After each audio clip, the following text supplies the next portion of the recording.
Welcome to the PrimeSpan Podcast, where we talk about aging, mental health, and living well in the years that matters the most. Each week, we cut through the noise to focus on what actually helps you feel clearer, steadier, and more in control as you age. If you're navigating the second half of life or thinking ahead, you're in the right place. Let's get into it. Welcome to PrimeSpan Podcast, where we believe that after 55, health is not just about living longer. It's about staying strong, clear, connected, and independent for the people and future that still needs you. Today, we're joined by Joanne Luciano. Joanne is the Executive Director of Alzheimer's Association, California Southland chapter, where she helps lead the organization's work across care and support, education, community engagement, fundraising, advocacy, and research advancement. Before entering the nonprofit sector, Joanne built a successful career in the beauty industry, working in leadership, education, sales development, special events, and consumer engagement. Her transition from beauty executive to Alzheimer's advocacy is a powerful example of how professional skills can be redirected towards a deeply human mission. I have the opportunity to work with Joanne through my service on the California Southland chapter board of directors, and I have seen the energy, the leadership, and the commitment she brings to this cause. So today, we welcome her here at PrimeSpan Podcast. Welcome, Joanne. Oh, thank you, Adam. It's good to see you. What a kind introduction. And thank you for being here. And of course, we have Ray, our co-host, or my co-pilot on our podcast.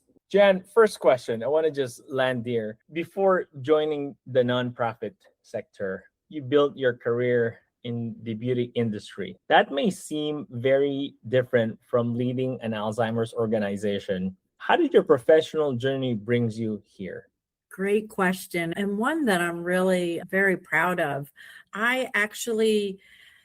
In my last 5 years in the industry, I spent in experiential marketing. And part of the experiential marketing with my organization, I had a philanthropic arm where I was the lead on our corporate partnership between the organization we were affiliated with as well as our brand. And that was a almost 5-year journey. And I really learned about how an organization can be mission connected and how that really helps to deepen our relationship with our consumer and deepen our relationship with our employees, having a real cause that they can get behind as well as our consumers. It was like the perfect storm. And over the course of those almost 5 years, I learned how to fundraise. I learned about cause marketing.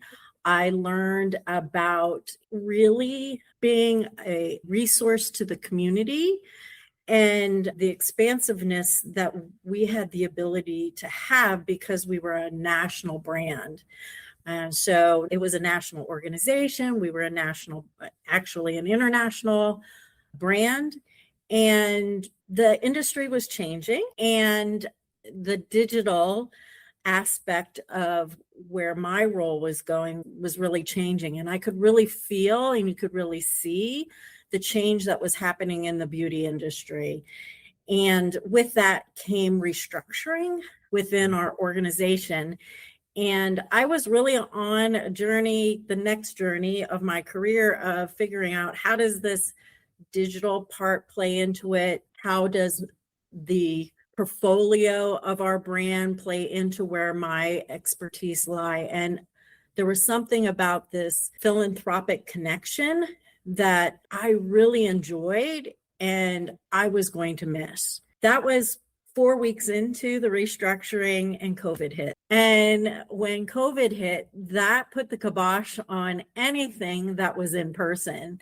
And being an experiential marketer where I was bringing the virtual world and the in-person world together, we all know what happened there. And I had to really think quickly on how do I work in this new world? And I started digging into what I had done in my previous role.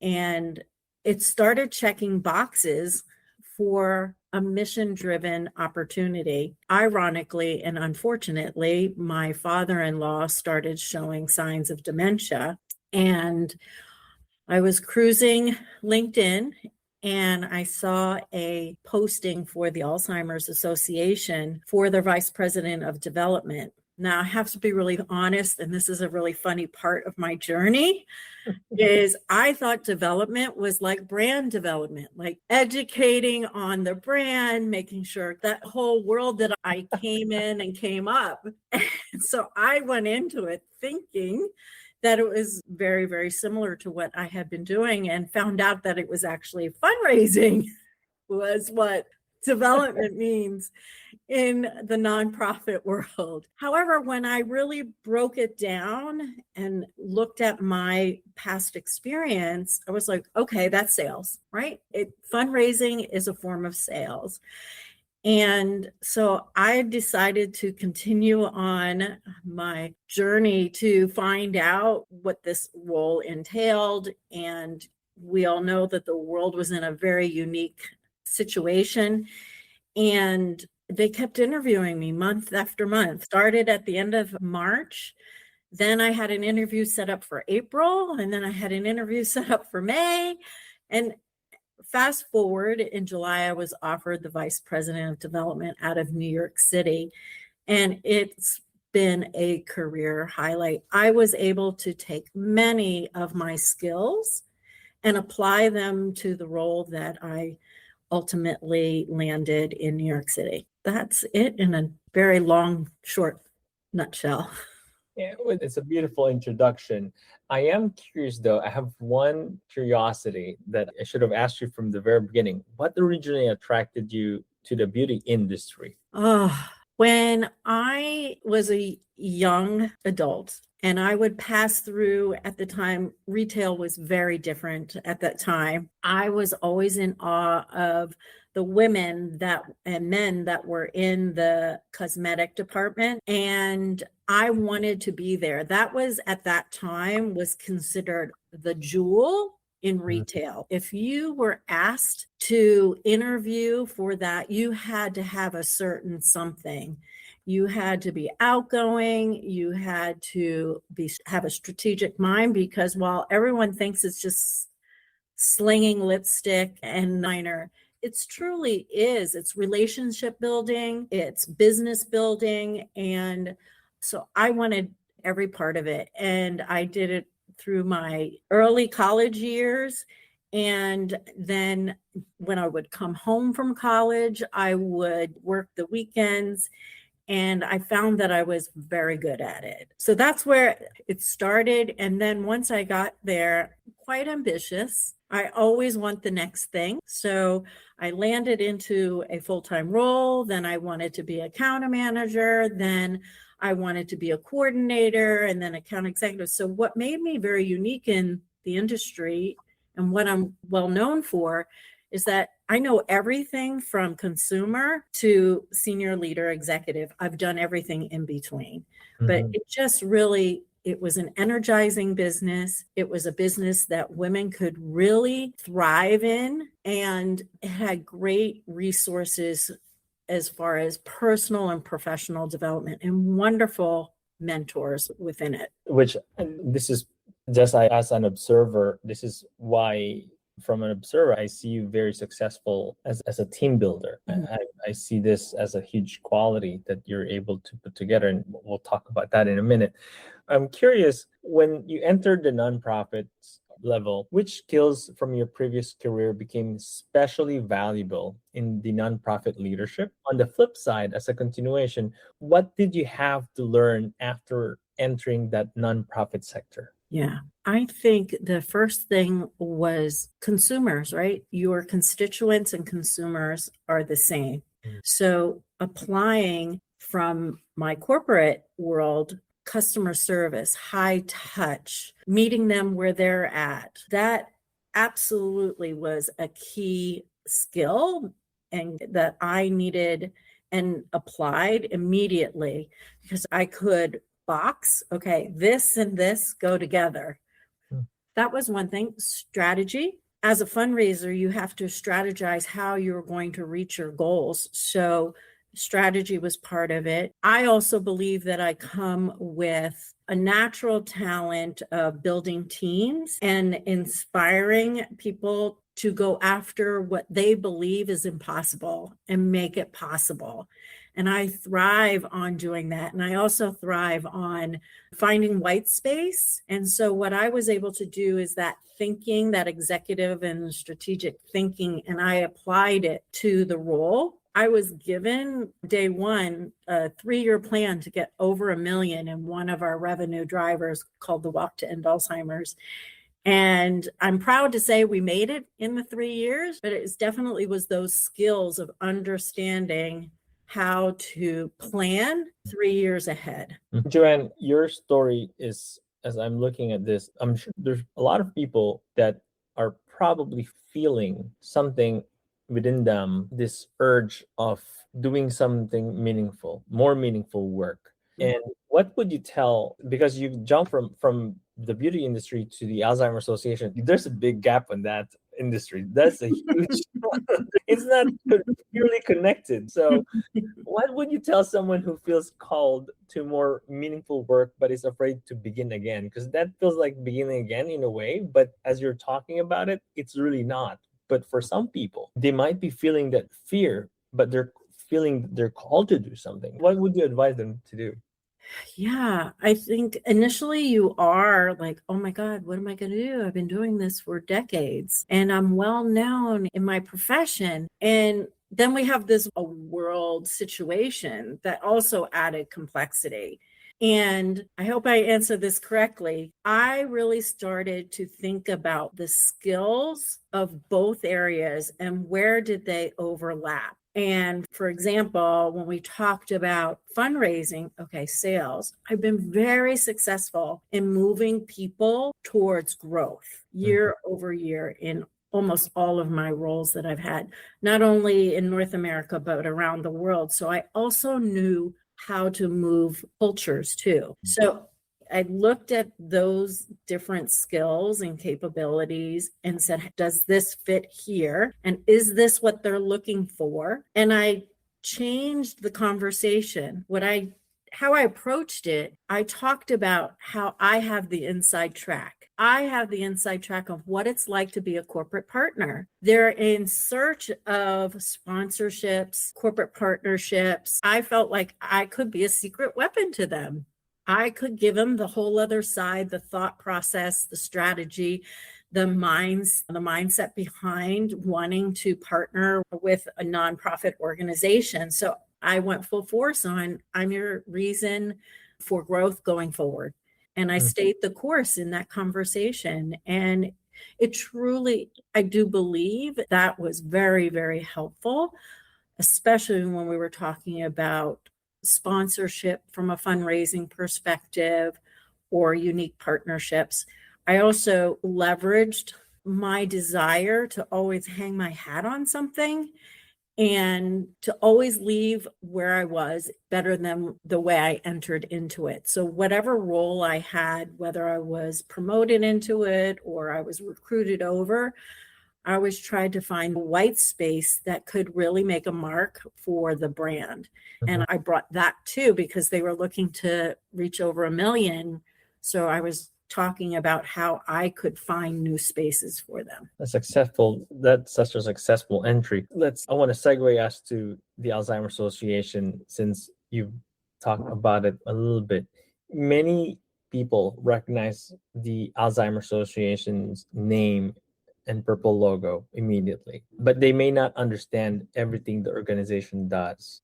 What happens behind that name? If you can explain that in your own words or in your own term, how can you do that? Can you share it to our listeners? Behind the scenes, we are ensuring that there is care, support, and research for Alzheimer's and all other dementia, and that we are active in all communities, and we are working hard to give access to those communities that might not have access to care and support. At any given moment, there's research around the world being done on on this particular part of health, right? And it's very exciting when we're able to guide someone through their journey. As you can imagine, getting a diagnosis, no matter what stage it is, it's disruptive. So we are here trying to get to those individuals so that they know they have a community to lean in on and resources. And many of our resources are free. We also have a 24-hour hotline that is there and ready to help 24/7, and it is manned with experts and clinicians ready to help guide. And I think that's the behind the scenes, is all the work in guiding people through their journeys. As you know, we have a new way of helping our constituents, and that's even a larger it's an even larger opportunity to support our community. Joanne, you mentioned some aspects of the association. Can you expand on what is the relationship between care and support and research and advocacy and education and fundraising? So care and support, the Alzheimer's Association helps to bring in volunteers that are educated them. We educate them on how to lead a support group, whether it's in one particular stage or a more advanced stage. We also help volunteers communicate and expand our work through educating on how your lifestyle habits can impact your risk going forward, something like the 10 healthy habits for your brain. But we work with volunteers to expand the education and also the impact of Alzheimer's within their community. So we also educate on where is the disease, what is the disease, because there's a lot of misunderstanding that Alzheimer's is the umbrella, when actually the umbrella is dementia and Alzheimer's is the most common. It's sort of like you have cancer and then you have different types of cancer. It's the same thing. So educating the community on really what it is really important. And what we want to ensure is that our community is dementia friendly too. So that's something as simple as we're working with the sheriff's department to ensure they know what the signs are and how to engage, right? How about at the airport? What if somebody gets lost? So we really try to work and educate the entire community on what it looks like, what it might sound like, and how do you engage? And then how do you reach out for help? What's kind of the first steps? And then you also have part of the communities like, do I have it? Am I forgetting something? And so I have dementia because I'm forgetting. So it's like really anchoring them in the truths, right? Mm-hmm. And then we also educate companies because they're communities too. You know, if you're a accounting firm, you have within your firm, you have people that could be impacted by this disease and their caregivers, right? Or something's happening and it's preventing them from getting to work because of what's transpired with their loved ones. So educating companies so that they can better support their employees and then they can feel like they're supported and work differently for the company that's productive. When it comes to advocacy, we're trying to move the things that really change our everyday lives. For example, right now, we have a very important act that we are working on called the ASAP Act, which would enable your PCP to give you a blood test to determine if they can rule out Alzheimer's. Well, we need to ensure that Medicare and can pay for that. So that's a really important policy that we're trying to advocate for. And we do that through volunteers. So we have to educate the volunteers, and then the volunteers educate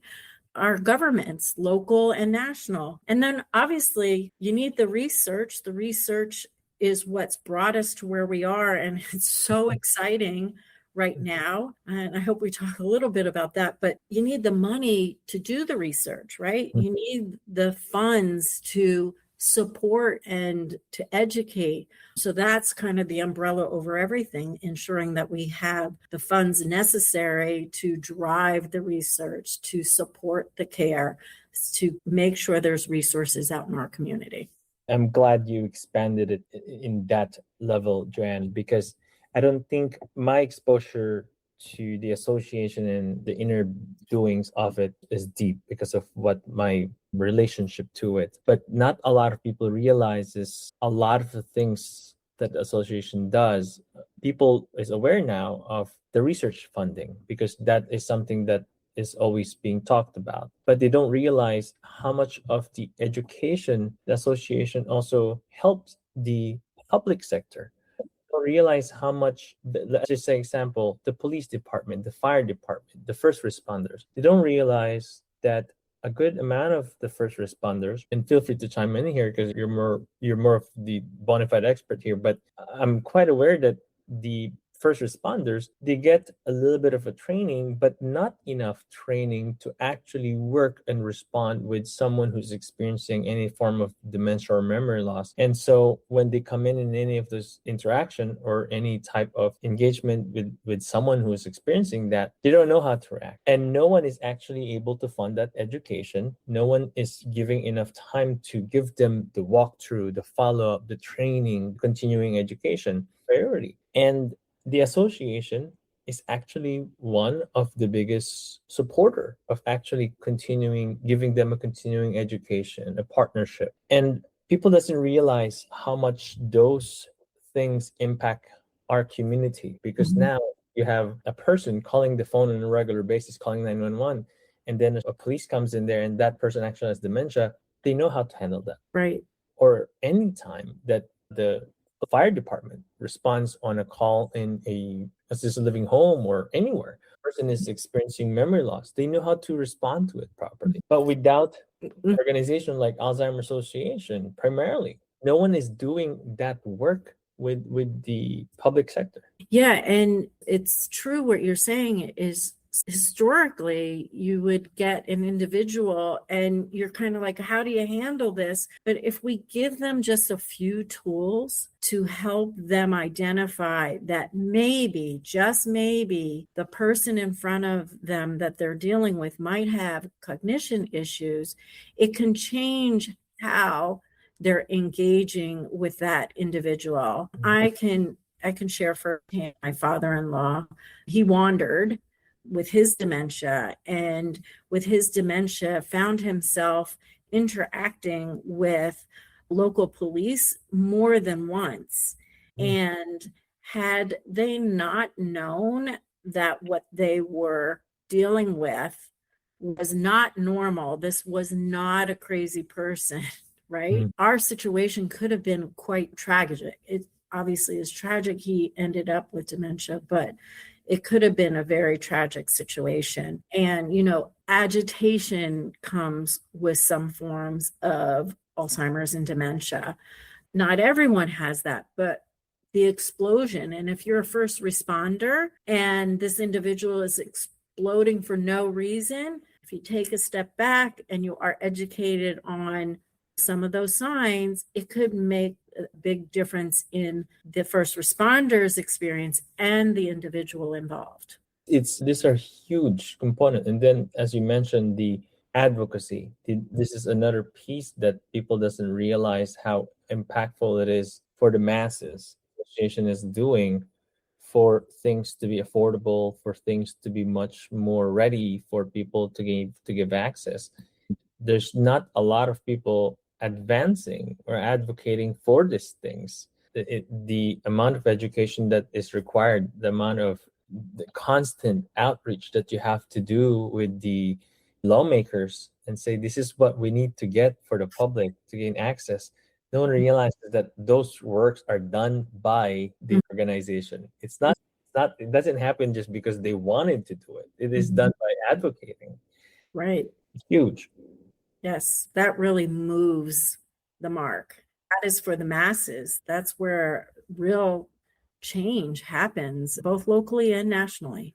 Ray, I know you're I can see you're deeply thinking here I know you have some questions. Joanne, thank you for that wonderful introduction and sharing more about what the Alzheimer's Association does. I think the purpose of this is, like you said, to educate people and bring them awareness of the resources that are available, and working with families and residents who have unfortunately suffered from this disease. I think there's a lot to take away from everything that you're sharing, and just hearing it from someone with as much impact as you've made through the association. Just thank you so much for sharing, and I'm looking forward to learning more myself. But I think our goal at PrimeSpan is also to educate people and just bring awareness to the topics that we're probably going to continue to talk about. So thank you for just being so gracious to share everything, for your time. Thank you.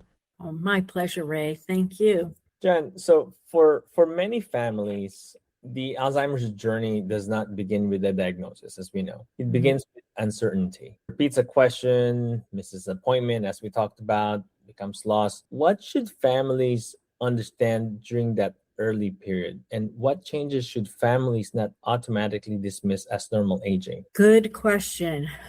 If you're seeing a difference that is significant, like if I forget to put creamer in my coffee is one thing. But if I take that creamer and I place it in a toolbox, there's something happening there. If I misplace a sweater is one thing. But if I put the sweater in the oven and think that's where it should be put away, something's not right. And the Alzheimer's Association has the 10 warning signs that you can find on alz.org that helps the families or individuals understand what's normal aging versus where a concern should be. Example, if your loved one, family, friend typically goes the same route and has gone the same route for 5, 10, even 2 years, and all of a sudden that route, they're thinking they're lost, you need to raise concern. And those 10 warning signs really help to formulate those thoughts. And that's when you need to start asking questions of the primary care physician and making sure that you start looking at it, because the earlier you catch the disease, more can be done. Mm-hmm. Now, we don't have a cure, but in the early stages, there is disease-modifying treatments that could help kind of give them more time, slow the progression of the disease. And it's only in those early stages that those treatments today are able to do what they're intended to do. And when this is happening, where should someone begin if they are concerned, but they don't have a diagnosis yet? They certainly should raise the concern with their doctor and insist that they're concerned, because currently throughout our system, it's not part of the normal protocol on a normal basis. And that's what we're working towards. We're advocating for it to be just like a test for diabetes or heart condition, or that's what we need to do. And we need to raise our voices up with our PCPs and then move to a specialist if you're not getting the type of diagnosis that you're a little concerned about. Coming from my background in the long-term care, doctors actually avoid specifically diagnosing Alzheimer's or specifically doing an actual diagnosis, especially if there's not enough diagnostic tool. And so what your piece that you're talking about regarding the actual diagnostic tool is actually, this is why it is very important to have that passed, because it would help the actual diagnosis, and then it would be helpful for the families or the doctor to provide actual treatment or approach to help the person or even the family members. Yeah. Well, and currently the blood test, actually both PCP and specialists with accuracy at 90% are able to rule out through this Alzheimer's or another dementia. I mean, that's how important this blood test is to the future of helping to rule out Alzheimer's. It's huge. 90% that is almost as good as getting it accurate. You know, Joanne, the other side of this is the caregiving aspect, because many people gradually becomes caregivers without realizing it. When this happens, Yeah. they begin managing appointments, medication, finances, all of these things without knowing that they will end up doing it, right? Spouse becomes caregivers, kids, daughters become caregivers suddenly. Why does recognizing the caregiver role matter? Well, because they are the ones helping the individual through their journey, right? And also they're at risk then too. Their well-being is at risk. It's a very hard disease to caregive for. And to your point, Adam, you were saying about the stress. What if they wander? What if they have outbreaks while we're out in public? What if they forget to take their medicine or take the wrong medicine? What if they, a recipe that they've been doing for years and years, and all of a sudden they put something in that themselves or a loved one is has an allergy to, that could be life-threatening, like all those kinds of things. The caregiver needs the support because of the complexity of the disease. And I will say that I think that's one of the things of our 1-800 number that is so amazing. You could be a caregiver and just not even know why you're calling them. And our specialists will help them through that moment in time. Even if it's, I just need somebody to talk to figure out where am I at and where is my loved one at, and how do I even move to the next step, because it can be paralyzing in the later stages of Alzheimer's or another dementia. I had a situation with my sister-in-law where she was like, I don't know what to do. He's so agitated and we're having to put a lock here and I'm feeling terrible about this. And I said, call the 1-800 number. They will help and give you the advice that you need because they're the experts. While I work for the Alzheimer's Association, I'm not an expert in helping that caregiver through that experience, but I know where they can go to get that help. And that caregivers sometimes can have real health issues because they're not taking care of themselves because of all the care that they're giving to the individual they're caring for. And they typically put their health last. Risk, yeah. Yeah. And I'm curious, what support is available through the Alzheimer's Association, Joanne, for those that doesn't know? There's people who may not know that there's a lot that association does. It's not just for people experiencing it, but the caregivers, there's that too. We have support groups that are run by our volunteers within all of our different communities that we serve. I know here in the Alzheimer's Association California Southland chapter, where our office is located in Culver City, we go out as far as Coachella Valley, down as far as Long Beach, out to the IE and Temecula Valley. We post all of our support groups on a monthly basis. And so in there are those support groups for the caregivers as well. And that's every month there's something different. I'm sure you've seen a lot of challenges in different cultures, Joanne, and access and things, because Alzheimer's does not affect every family in the same way. Right. But in culture, language, geography, we know that all of this can play: income, healthcare access. Based on what you know, what you've seen, where do you see the greatest gaps when it comes to access to help? And which communities typically experience the greatest barrier to education and support typically? Yeah, definitely communities of color, and the Latinx community are disproportionate, and Black African American, as well as some other groups, LGBTQ+. Those are also communities that experience that as well. And sometimes it's cultural, that there's still a stigma, and that stigma really can prevent individuals for reaching out. So we're working really hard with organizations like the AME Church to really work together in the community to educate and support and provide resources. So there are many different groups we're connected here with that help to give that access. And it can be hard if culturally you're not accustomed to reaching out for resources like this. This is such a, I'm glad you're able to talk about this.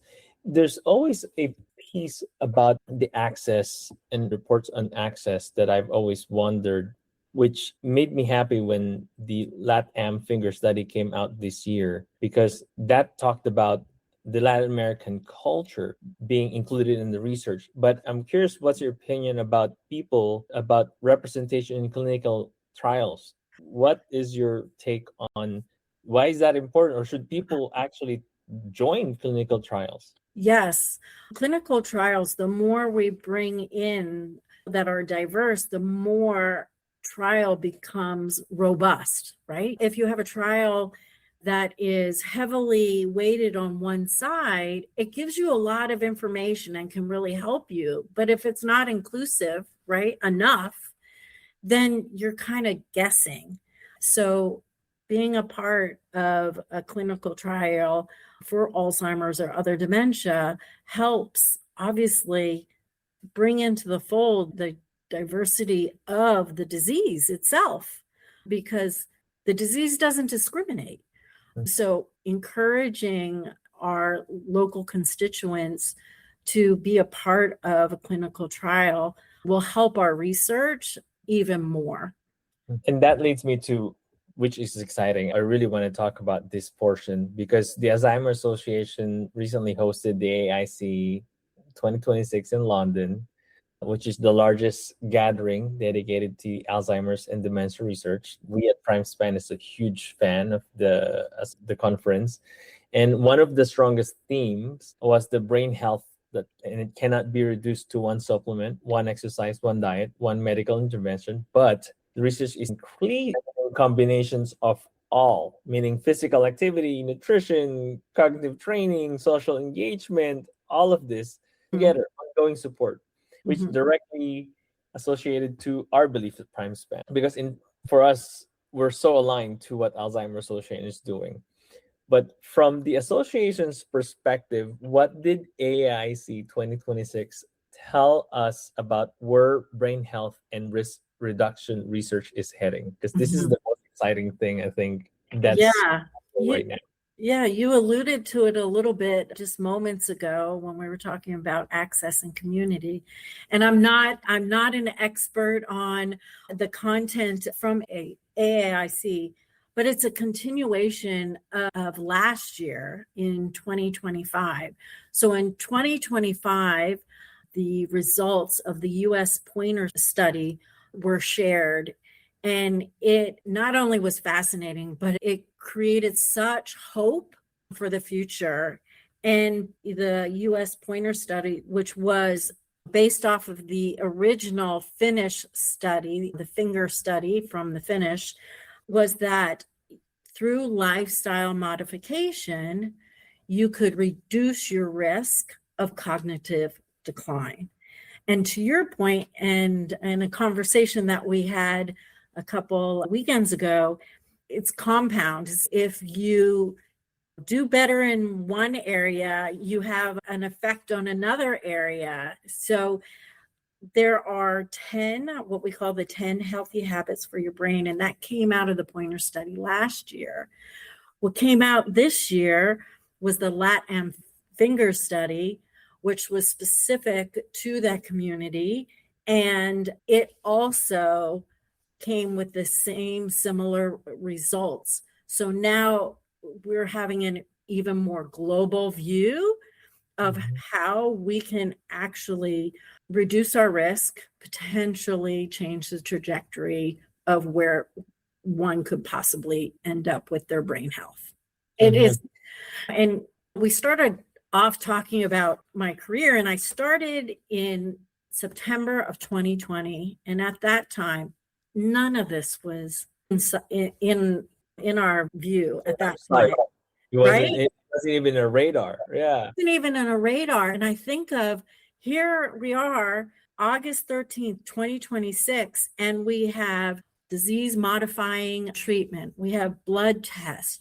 We have the pointer study. Now we have the Latin fingers study. There's just so much happening. And this coming out of AIC as a continuation of this work is so exciting. And the number of participants on this is the most impressive thing to us. It's like the replication of it in Latin America. They collected data from 1,000 older adults in 11 countries in Latin America, and so that just tells you that the practice translated cross cultures, because now that's different diets, different habits, different environment, different family structures, and everything, and the structures that is found on the original finger study translates in the American and then the Latin American. It's huge thing. Yeah, and they're all things that you can do, and you start with one and you see the change, and it's compound. It's okay, if I work on maintaining a healthy weight, well, if I start doing that and I make inroads, then that's going to have an effect on maybe managing my diabetes, which is one of the 10 healthy habits for your brain, right? And then that is also about eating right. And again, it's a domino effect, but the most positive domino effect you could have. I have a question, Joanne. So knowing it's interesting, you brought to light that this research is just released and compounding over the last year. Do you think, what are the trends you've seen now that this research is released and more information about lifestyle has come to light? Do you think that people know where to start? There's a lot of information out there. And like you said, someone will start small with one thing, but what are the trends you've seen with lifestyle, with your beauty background as well? What are the trends that you've seen with this research being released, and what are people in the community doing? What are you seeing with the adjustment of lifestyle? I think anyone that interacts with the information is really excited, but they don't know where to start. And that's where we step in to educate, like Adam was saying, Ray, in the beginning, was that we work hard to educate in the community, and through our volunteers, really helping everyone to understand what those habits are, right? So that's one thing. So what are the trends? I definitely feel people are talking about brain health, and brain health is taking on a new place in the workplace. And brain health is, people are acknowledging that your health doesn't stop here. Whatever you do here impacts here, right? It impacts your brain. And there is an openness to learning more. I will say, you mentioned about the beauty industry. When I first came in 2020, I was the newbie and all excited to talk about the Alzheimer's Association with my previous industry. Well, they're an industry pursuing youth. And I was on a mission around cognition, which is historically associated with aging. So they were at odds with each other, right? But now workplaces are interested in brain health and the productivity of their teams. And now it's a whole new conversation. And going from the 7 million impacted, now we have over 100 million that we need to educate on risk reduction. And I think that's trickling into many things that we're doing. I can't think of one in particular off the top of my head, but I see every day something that's leading to this conversation. Joanne, if you would identify, or if you have some insight, what would it take to bring structured brain health program into more communities, in your opinion? I think, well, first of all, we need to change what happens between you and your PCP, right? We have to We have to change that. And that's what we're working towards, right? Ensuring that there is a protocol that's in place that puts it at the forefront. I do think, just personally, this is not an opinion or anything of the association, is this brain health part of this is a new conversation that it behooves our clinician doctors, right, to talk about in a more holistic way than just talking about diabetes or just talking about heart condition. It's like educating them and then make a protocol that happens on a daily basis, just like anything else, is critical. No, just an insight here for us. This is a huge push as part of how much training we're providing our coaches at PrimeSpan, when the brain health, the balance, actually even the finger studies, part of the curriculum that we're sharing to our coaches, because it's that's part of the materials that they should understand as to talk about or even implement with their client as they're meeting older adults, which is hugely valuable. Because even the coaching industry, especially the coaching industry, has not paid attention to what older adults need, and so even the lifestyle of older adults, now that the finger study is out and is now replicated in the LATAM finger study, there's so much evidence that should be translated more, and that's what we're trying to accomplish, that to help educate more people, because that's another way that we see will be more impactful in the communities, and more people would be more aware of this. And how, Jan, the other thing that came out in the AIC is the Protect COG program, which is the global clinical trial for the GLP-1s. This is another exciting study that came out, or the news that came out, which is the announcement for a new 100 million global clinical trial led by the association, which is examining the combined structure of lifestyle intervention and metabolism targeting medication like GLP-1. Can you share anything about that? I'm not as well versed on that, Adam. I'll be very honest with you, except for the top line that you are sharing here. But certainly would love to engage you with someone else that could share more on that topic with you, for sure. But it is it's one of those things that, in my opinion, it was kind of an unexpected thing that is taking us to that next level, right? It's huge. It's exciting. As one headline that we read from the AIC is combining lifestyle program with your actual medication programs is what you want to do, because lifestyle alone cannot also completely fix everything. So it's a combination of it. And so which is, again, there's so much excitement that came out from the AIC. And I think the other important thing is it's never too late. It's never too late to apply this learning that science has shown can make a difference in reducing your risk. So whether you're a young adult and you're seeing a loved one go through this and you're like, I don't want this to happen, and we empower and educate them with this knowledge, and they now have a conversation that they can talk to with their generation, right? Or someone like myself, where I've lost my father-in-law, and nothing really shows that I'm on that trajectory, but gosh, let me ensure it. Let me start adapting things more consciously. And wow, what could that do for me and for the people around me, right? We actually had a individual from the Pointer study at our community leader summit this past spring in Anaheim. And I want to take her on the road. She was so dynamic, but she was part of the controlled study.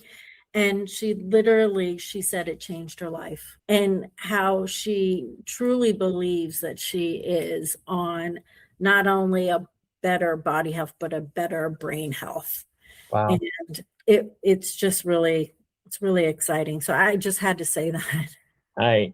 That's a powerful experience, that you have someone in front of you who's going through it. That's the other thing there. Joanne, you when we were together last weekend, you shared your experience in going to Washington to advocate for change. You acknowledged that using your voice in that way was not something that always felt familiar in a way. What was that experience like? And can you share to our listeners why it's important about the advocacy? What did you do there, and how does Alzheimer's Association promote the advocacy piece when going to DC or Sacramento here in California? Wow, that's a loaded one, but it was really exciting. I was considered a newbie on the Hill in going there. It was really powerful in sharing our story and why the policies that were in front of us were so important. And I was able to take my story and advocate for this change that is so important through my story. And the staffer that was there, they wanted to know more. And I could see their interest. And the goal was to get more co-sponsors for the ASAP Act. And we definitely came out of that experience with more sponsors because of raising our voices up. I really didn't know what it was going to be like getting in front of our House of Representatives. Who wants to see Joanne Luciano on the Hill? I was like, but when I talked about my father-in-law's story and how out of 12 individuals with his siblings, majority being impacted, and why it's so important to know in my generation whether or not I'm predisposed to the disease or not is really would change everything, right? I'd have more time. I could maybe have treatment that would prolong there's so much. And then hearing all the other stories and how they were interconnected, and really having our government really having their ear, and that they were listening. They really were listening. And I left feeling that this disease is important, and they see the importance of investing in the future of ending Alzheimer's and all other dementia, and what needed to happen. And to hear straight from those that make that change for the first time in my life, I really enjoyed hearing it. It was very inspiring. It was very, very inspiring. And there were so many different stories that interconnected and came from all different directions, and to be in those halls and be welcomed. It was very inspiring. Did you get nervous by any chance? Yes. I was very nervous. I was nervous to come on here. I was very nervous. I didn't know what to expect. Again, I was like, who wants to listen to me? But they did. And I feel everyone that we spoke to wanted to know more. I have an awareness on this, but why is Alzheimer's advocacy not a partisan issue? Because the disease does not discriminate. Doesn't matter who you are. The other thing is both sides understand the impact of Alzheimer's in our community nationwide. And this is an issue that is very purple, no pun intended, is very purple and supported that way. And this is so important for whatever party you are. It's everybody's affected by this. Exactly. And everybody, if you're not affected by it, your family not directly affected by it, someone that your family knows will be affected by it one way or the other. And so we're hoping that when our listeners, or to our friends and listeners, this is very important to be involved in the advocacy level. Joanne, I want to talk. Go ahead. I'm sorry, just on the advocacy, because this is yes. that I've been so inspired. But that doesn't mean you have to go to Washington to help make change. If you want to tell your local congressman, you can go to the office and you can share your story. When we have opportunities to call in or send a text, something as simple as that can make all the difference. If you're socially active on the different platforms, raise your voice, say this is important, and it doesn't have to be complicated. Just tell your story. Tell them why you care about this mission. And that's how your story can influence policymakers. Yes. Because people might, to your point, people might not know that even you may not be able to go to Sacramento or to Washington, but as an individual, you can actually advocate without political experience by doing something even at home, by being involved and sharing your voice even on your platforms. Absolutely. Ray, I'm curious if you have questions, because I want to take us to fundraising, because one of the things that I'd like to talk about, especially as we covered a lot about the association, is one important thing is about fundraising. No questions, but there's so many things that you've shared that resonate with the background that Adam and I have and the cause that we're so dedicated to, that we started a campaign maybe 6 months ago or so called Be Here for My Future. And it was to bring awareness to that there's something that we should do about this now, because we want our parents to be here for example, your wedding or the birth of a grandchild or those special moments in life. And people wait often too long until it's too late. So we need to do everything we can to stay strong and capable for as long as possible. Tell us more about fundraising. Because people see walks the most of the time, and people are a little bit aware about gala, the campaigns, the fundraising events, but they may not understand what those dollars make possible. And why is fundraising central to the mission of the Alzheimer Association? And how do funds raised through the association support its work?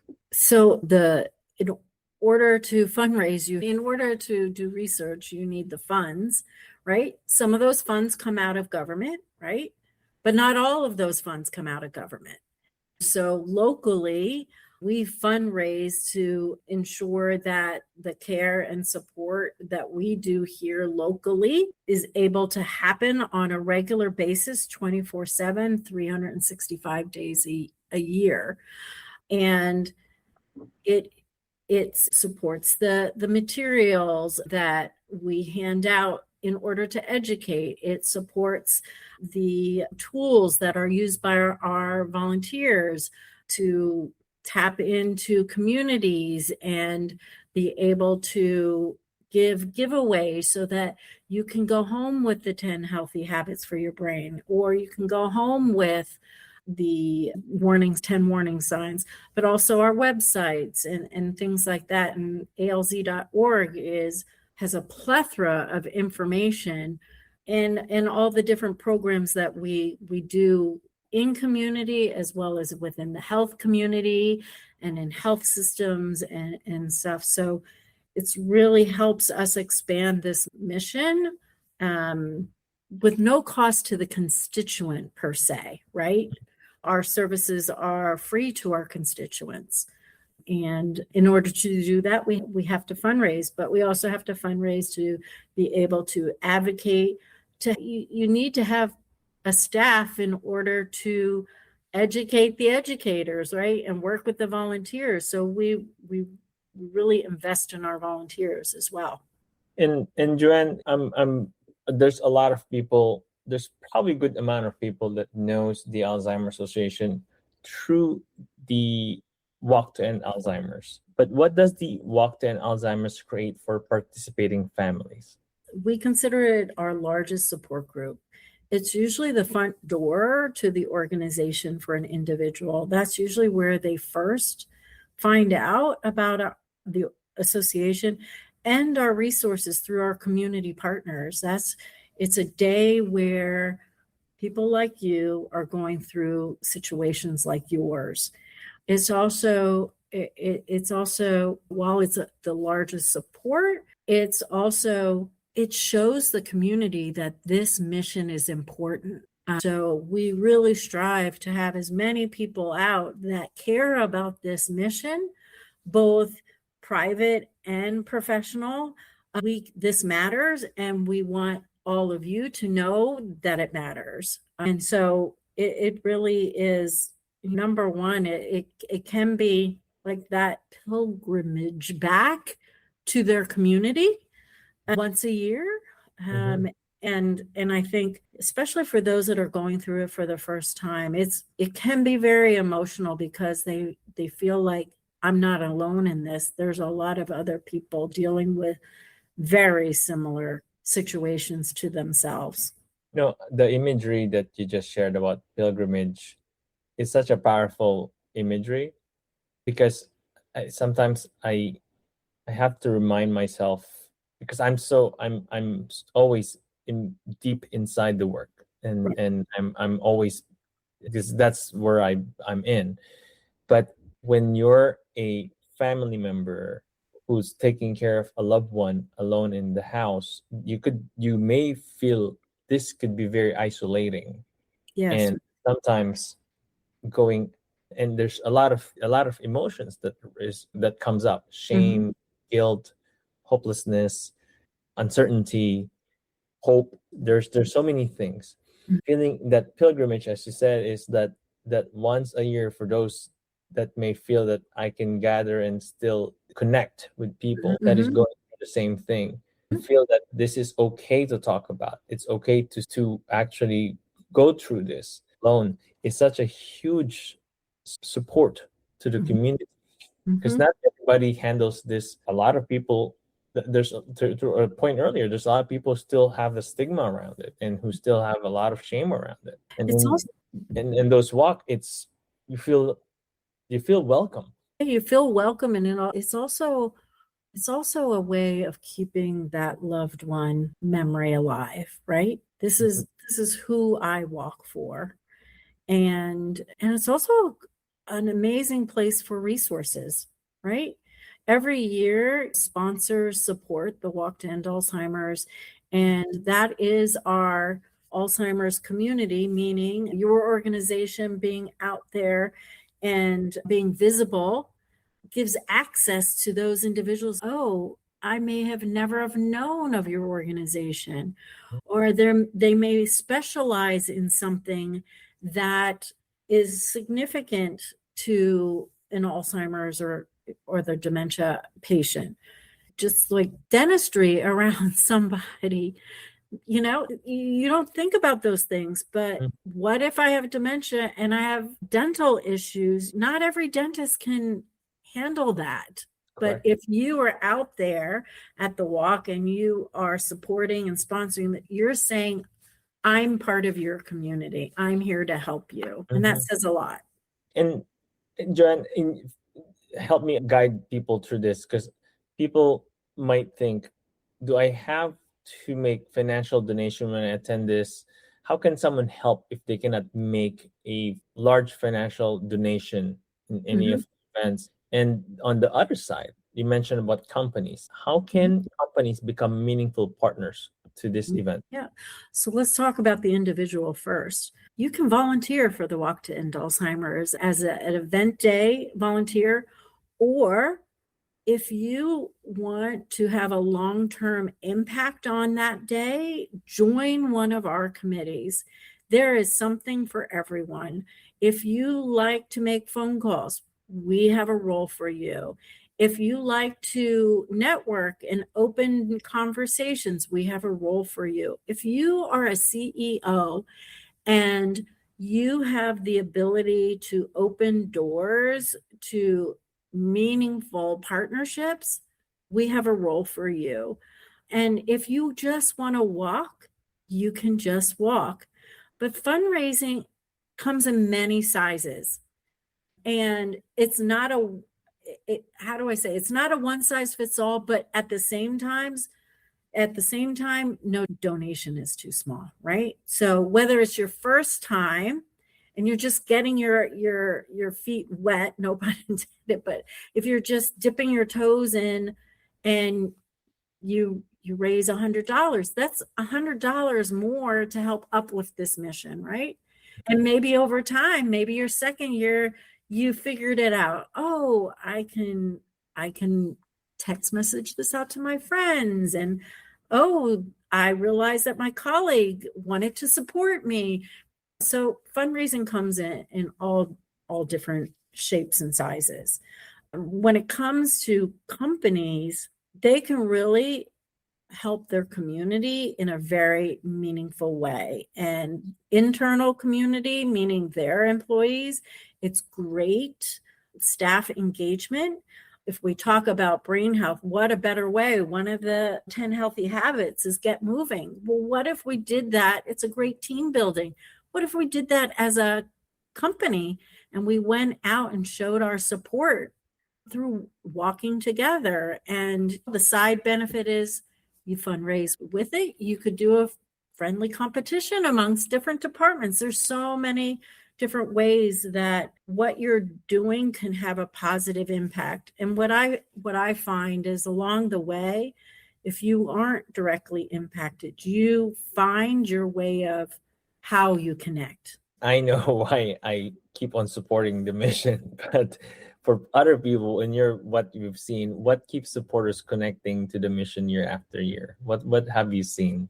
I think first of all is, especially in the last 5 years, is hope, right? Hope keeps people coming back, being engaged and finding how they can be a part of how we move forward, keeps them coming back. And certainly if they're impacted directly, they keep coming back many times because of the loved one.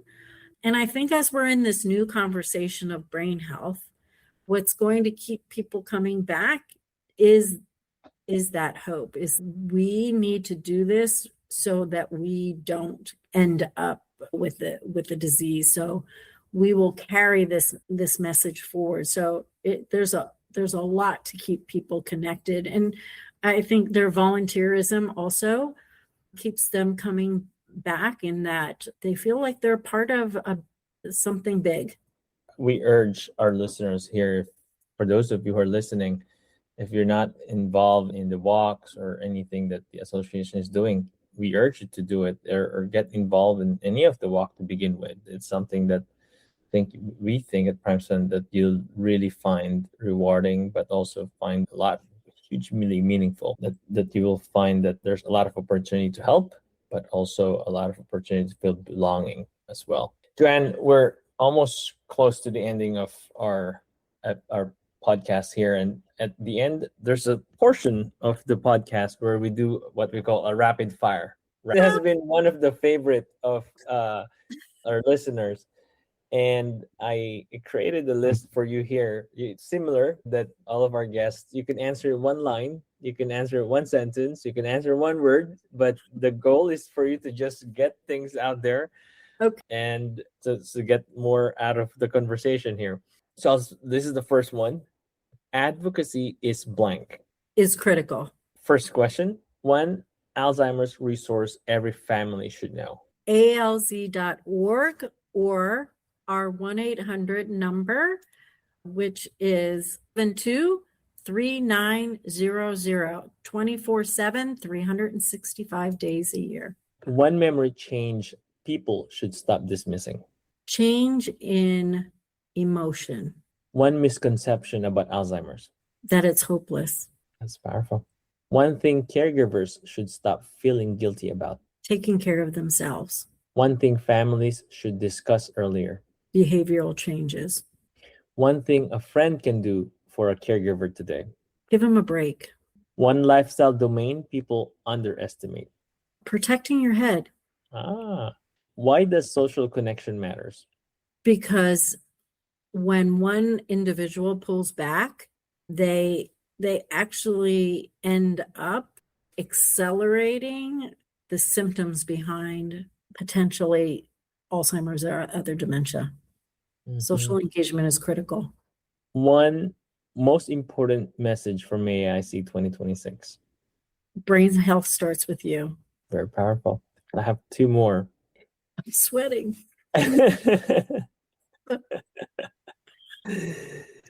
One action someone can take to support the Alzheimer's Association movement.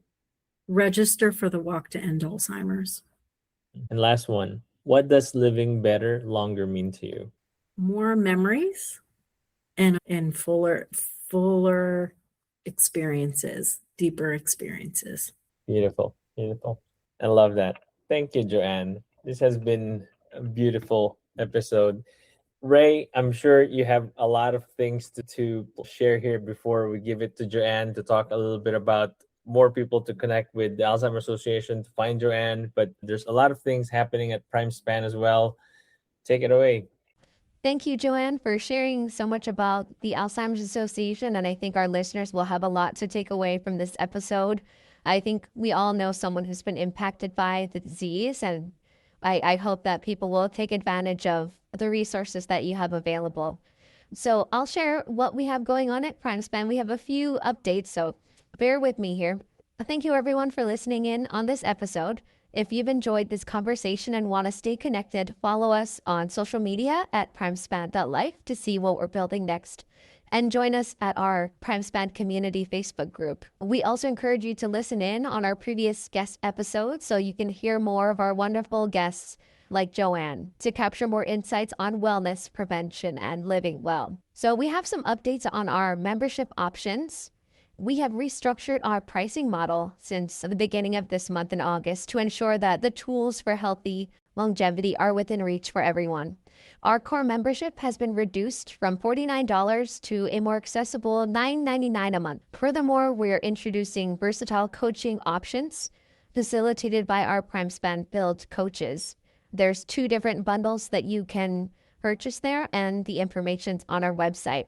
Our core mission is focused on helping people thrive throughout their lifespan, and we believe that financial barriers shouldn't hinder your wellness journey. So please take a look at the resources we have available for our membership options. We recently released our PrimeSpan Verified Business Network. So if you've ever felt uncertain while searching for reliable services, perhaps a physical therapist or technical assistant, you will appreciate why we established the PrimeSpan Approved Business Directory. This directory is far more than a simple list of advertisements. It's a carefully vetted network of local professionals. Each business has been evaluated to ensure they provide transparent pricing and accessible care with the staff who can prioritize the respective patients that older adults deserve. We're currently featuring providers across all categories like sleep, fitness, nutrition, and care, with new trusted partners that we can add to our community frequently. To the business owners listening among us or those who know a service that truly excels, please take a look at our website to learn more about how to join our PrimeSpan Approved Business Directory. Lastly, I want to encourage you to join our upcoming August Masterclass webinar. Our topic is related to what we've been discussing today. Can you really prevent dementia? And what the latest research says and what you can do to protect your brain. So visit us at primespan.life to register and join us for our webinar, which is next weekend on August 29th and 30th. Joanne, maybe you did share that to our listeners that they can go to alz.org. Do you have any other information for our listeners on where they can reach out to the organization, or if they're interested to contact you, if you're open to sharing that? Yes. So the Alzheimer's Association California Southland chapter is located at 3415 South Sepulveda Boulevard, Suite 50 here in Los Angeles, Culver City area. Our local number is 323-909-8821. And if you are interested in joining a walk, you can go to alz.org, click on the walk page, and find your 2026 walk. I will share with you that the Los Angeles walk here is on November 7th. And you can also very easy search, put your town and put walk to end Alzheimer's, and your local walk will pop up quite quickly. Thank you, Joanne. There's always a walk nearby to everyone that they can join. I forgot to share one more thing we have going on at PrimeSpan. It's our PrimeSpan Build coach. So we are currently seeking purpose-driven professionals to become PrimeSpan certified healthy longevity professionals. This program trains participants in the Build method exclusively from PrimeSpan. a structured non-clinical framework to support adults 55 plus with lifestyle, structure, purpose, and independence. So if you're interested in joining our professional network, please visit our website or email us at coaching@primespan.life to request more of the information or curriculum, or find us on LinkedIn for that information. Joanne, this was a great episode. We appreciate the generosity, of course, for your time and the wisdom that you shared, the passion that you shared about your work and the association, but really the heart that you pour in helping a lot of the people, and the leadership that you provide the association, the people that you're leading, and the staff. So there's this episode is very rich. We're hoping that a lot of people that listens to this would benefit in understanding where they can start, the access that the association is providing them, and also that there's the sense of calm is something that they can get from this episode if they're experiencing any forms of dementia. So we appreciate your time today, and really we are grateful that you spent the time with us here at PrimeSpan. Oh, thank you, Adam and Ray. It was an honor, and it is my honor to serve the community as well. To our listeners, thank you. Until our next episode. Bye for now. Thank you for spending time with us. If today's conversation gave you clarity or steadiness, take that with you. We release new episodes weekly. Follow the PrimeSpan Podcast on Apple Podcasts so you don't miss what's next. Until next time, take care of yourself and keep living well.